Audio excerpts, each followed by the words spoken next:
دیکھیے، ایک ہے میری سیاسی یا میرے اصولی سوچ، ایک ہے جو زمینی حقائق ہیں۔ اس میں کوئی شک نہیں ہے کہ اسٹیبلشمنٹ کو نظر انداز نہیں کیا جا سکتا، بلکہ اس میں وہ لیڈ کر رہے ہیں۔ جو بدقسمتی ہے پاکستان کی، بہت بڑی بدقسمتی ہے، اور وہ بڑے گھمنڈ میں ہے کہ جی ہمارے بغیر کیسے پھر ملک چلے گا، ہم سیاستدانوں کے حوالے کیسے کریں۔ خدا کے لیے تم اپنے گھر بیٹھ جاؤ، سیاستدان بہتر ملک کو چلانا چاہتے ہیں، لیکن بہرحال ایسا واقعات میں نہیں ہے۔ ہم یہ بھی چاہتے ہیں کہ سب بیٹھیں، بات کریں، سنیں ذرا صورتحال کو، اور ہم جو تجزیہ پیش کریں ان کو سنجیدگی سے لیں۔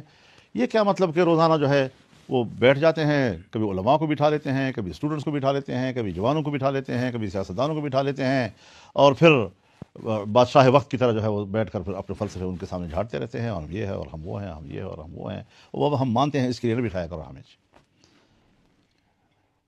لیکن بیٹھیں، لوگوں کو بلائیں، لوگوں سے کہیں کہ بھئی آپ ہمیں راستہ بتائیں۔ ملک ہم سب کا ہے۔ میں اس پاکستان کو فوج کا ملکیت نہیں سمجھتا جی، یہ میرا ملک ہے، اس کی ذمہ داری، میں اپنی ذمہ داری محسوس کرتا ہوں، مجھے فکر مندی ہے۔ میرے دادا اس سرزمین پہ رہے ہیں، میرے والد اس سرزمین پہ رہے ہیں، میں اس سرزمین پہ ہوں، میرے اولاد اس سرزمین پر ہے، میرے خاندان اس سرزمین پر ہیں، میرے پوتے اس سرزمین پر ہیں۔ یہ اس کو آگ لگانا، یہ ہماری سوچ ہو سکتی ہے؟ لیکن یہ ہے کہ اب حالات کنٹرول سے باہر چلے جا رہے ہیں جی۔ اب یہ بھی ابھی فی الحال میں یہ کہنے کی جرت نہیں رکھتا کہ کیا پاکستان کو تقسیم کرنے کا فیصلہ ہو چکا ہے؟ کس لیول پہ ہو چکا ہے؟ امریکہ کے لیول پہ ہو چکا ہے، یورپ کے لیول پہ ہو چکا ہے، پاکستان کے اسٹیبلشمنٹ کے لیول پہ کس لیول پہ ہو چکا ہے جی؟ ہم تو بنگال کے لیے بھی لڑ رہے تھے، آخر دم تک لڑنے کی بات کر رہے تھے، اور سرنڈر کر دیا۔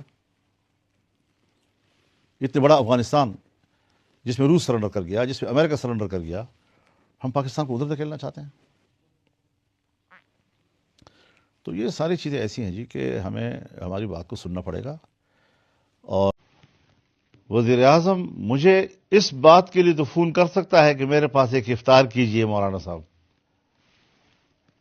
لیکن وہ اس کے لیے مجھے فون نہیں کر سکتا کہ پشاور میں جو جرگہ ہوا تھا قبائل نے کیا کہا آپ سے، جو آپ کے پاس گھر میں جرگے آئے ہیں انہوں نے کیا کہا آپ سے، جو ملازمین آپ کے پاس آ رہے ہیں اور رو رہے ہیں بے روزگاری کی وجہ سے، اس کے بارے میں یہ کیا ہو رہا ہے۔ کبھی ملک کے لیے بھی رابطہ کریں نا، کبھی عوام کے لیے بھی رابطہ کریں، کبھی مزدوروں کے لیے بھی رابطہ کریں، کبھی ملازمین کے لیے بھی رابطہ کریں جو در بدر ہیں اور یہاں پر آگ لگی ہوئی ہے، اور لوگ اپنے گھروں میں غیر محفوظ ہیں، مسجدوں میں غیر محفوظ ہیں، گلی کوچوں میں غیر محفوظ ہیں، اپنے حجروں میں غیر محفوظ ہیں۔ ان کا بھی ذرا کوئی سوچے نا ان لوگ۔